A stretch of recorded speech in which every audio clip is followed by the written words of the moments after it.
It is my pleasure to welcome Houston City Council member Melissa Noriega to the HAR-TV studio. Melissa, I wanted to give our viewers your background so that they can appreciate a unique opportunity you had to serve in the Texas legislature. Our relationship began more than 10 years ago when HR was very active in your husband Rick Noriega's election to the Texas House of Representatives. It was a hard-fought race, which Rick won with realtor support. In 2004, State Representative Rick Noriega was called by his country to serve in Afghanistan as part of Operation Enduring Freedom. You filled in for your husband and you served in the Texas legislature in 2005. In a special election in 2007 to fill an unexpired term on Houston City Council, you were elected to the at-large Position 3 seat, which you hold today. So it's nice to have you with us. Thank you, Let's Dana. get started. It's great to be here. So we want to thank you for joining us today in the HAR-TV studio. Since your election in 2007, please share with us a few of the initiatives you're most proud of. You know, it's interesting you bring that up. I think what I'm most proud of is increasing the diversity in the fire department. I was looking through the facilities that they were remodeling and realized there weren't ladies' rooms in the fire department. And out of that came a whole discussion about recruiting women and figuring it out. And I got the women leadership of the fire department together, and they came up with Camp Houston Fire, which is an activity they do every year. It's a weekend where they have high school girls come and learn how to be a firefighter, learn how to be an EMT, and figure out if they'd like to be in the fire department. And they have indeed recruited a healthy chunk of young ladies to come and be Houston firefighters. I'm really proud of that. Well, you should be. But one more thing I wanted to visit with you a little bit about is the firefighters, our professional firefighters, and the safety. And you talked a little bit earlier about EMT. I don't know that our viewers know that much about the background for those firemen and about the safety that we have as a result of their training. You know, there are two issues with firefighting. One is the training of the firefighters, and the second is response time.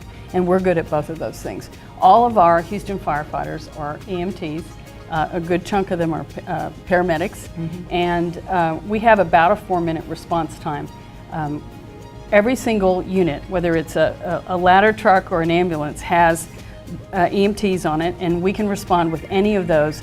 And as a result, we're able to get there faster. The chances of your surviving a medical incident in Houston are probably better than anywhere in the world, and that's the truth.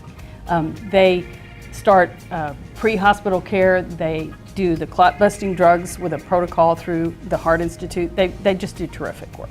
Awesome. Well, thank you for keeping Houstonians safe. Thank you.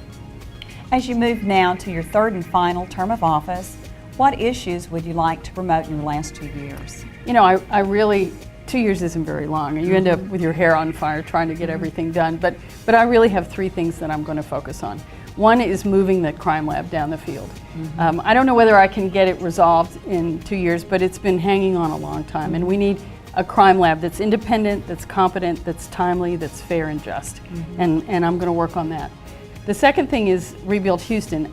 That's the drainage fee. And that may end up being the most important thing that we've done while I'm in council. We're gonna work on getting that pay-as-you-go, and we're gonna invest in infrastructure. But what's really important about that is that you have a list of all the projects, and that it's data-driven and transparent. In the past, we've done capital improvement based on the influence of the council member, based on what neighborhood yells the loudest. It needs to be based on where the need is, and it needs to be regional, not just individual.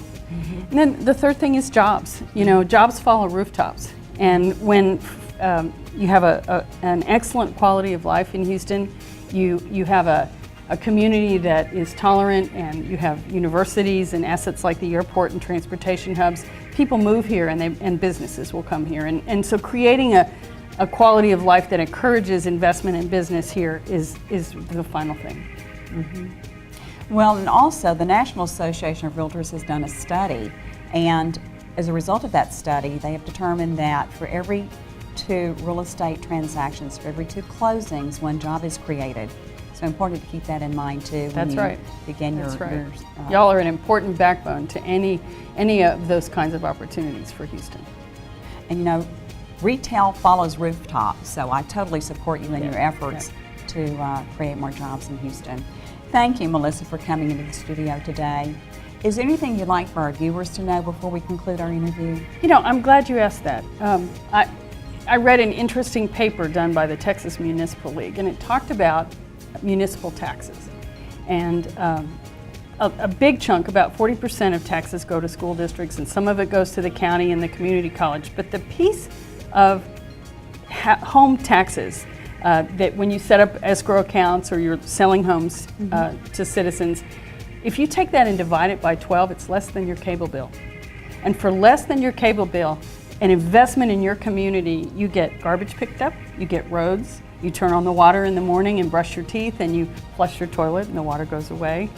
You get rescued by firefighters, you get saved by police. It's a terrific investment. So when realtors deal with homeowners taxes, I just thought I'd mention to you how important that is and how much of a value it really is. Anyway, thank you for having me. It's our pleasure, and thank you for making those comments. That's very interesting. Thank you so much for your service to the community, Melissa, and to the citizens of Houston. Remember, if real estate is your profession, politics is your business. I'm Dana Kervin for the Houston Association of Realtors.